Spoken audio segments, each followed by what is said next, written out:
Pagtapat ni Jesus sa lugar na iyon, tumingala siya kay Zakeo at sinabi, "Zakeo, bumaba ka agad sapagkat kailangan kong tumuloy ngayon sa iyong bahay." Nagmamadaling bumaba si Zakeo, at tuwang-tuwang tinanggap si Jesus sa kanyang bahay.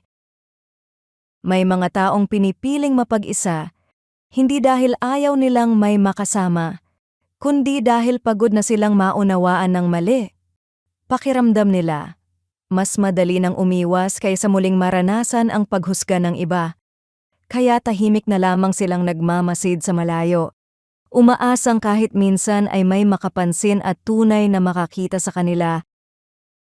Sa Luke chapter 19 verses 5 to 6, makikita natin si Zakeo na nakaupo sa isang puno habang pinagmamasdan ng pagdaan ni Jesus. Marahil ang nais lamang niya ay makita si Jesus mula sa malayo. Ngunit bago pa siya makalapit, si Jesus na ang unang tumingin sa kanya, tumawag sa kanyang pangalan, at nagsabing, "Kailangan kong tumuloy ngayon sa iyong bahay." Hindi hinintay ni Jesus na bumaba muna si Zakeo o patunayan munang karapat-dapat siyang lapitan. Ang biyaya ang naunang kumilos bago pa nagsimulang magbago ang kanyang buhay. Ganito ang puso ni Kristo. Hindi siya lumalapit dahil maayos na ang ating buhay. Lumalapit siya dahil alam niya ang ating tunay na pangangailangan. Ang kanyang pagtawag ang nagbubukas ng daan tungo sa tunay na pagbabago, sapagkat ang pagbabagong iyon ay bunga ng kanyang biyaya, hindi ng ating sariling pagsisikap. Marahil ay may mga bahagi ng iyong buhay na pakiramdam mo ay mas mabuti na lamang itago.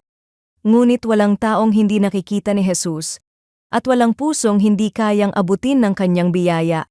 Bago pa man natin siya hanapin, siya na ang unang lumalapit at tumatawag sa atin, at iyon ang simula ng bawat buhay na tunay na binabago niya.